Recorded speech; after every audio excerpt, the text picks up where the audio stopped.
Hello and welcome to today's video. In this video we are going to be discussing about pleasure. First of all, I would like to say that when I'm talking about pleasure, I'm referring to instant gratification or instant pleasure. I think that it is important to get a balance with instant and delayed pleasure / gratification. I think that it's also important to be aware of what your balance is, as it won't be the same for everyone.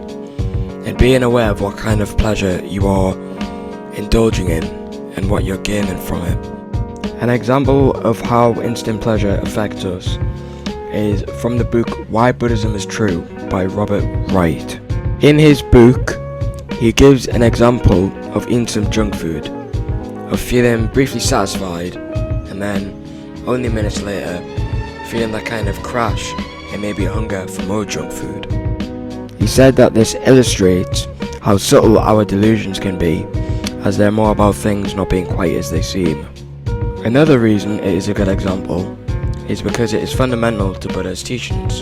This is because it is the general dynamic of being powerfully drawn to sensory pleasure that makes us crave more of it.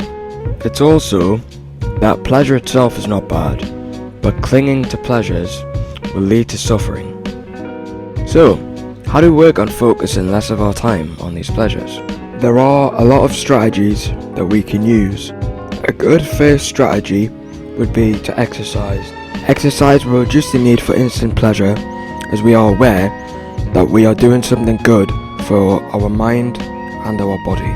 Another way would be to visualize the type of future we want. If the habit does not help our future, then it may not be good for us to indulge in. We could also use meditation, as this will allow us to be in the present moment and aid us in seeing that our desire for certain pleasures won't last forever and that our need for instant pleasures will change. My final recommendation would be journaling, as we can organise what instant pleasures are in our own lives and what the causes and effects may be of the type of pleasure. Once we find the cause to the addiction to the instant pleasure, it is much easier then to change that instant pleasure. It will still be hard, but it is much easier. So yeah, I think that a balance is really important at the end of the day. I hope that you have enjoyed this video today, and good luck on the rest of your journey.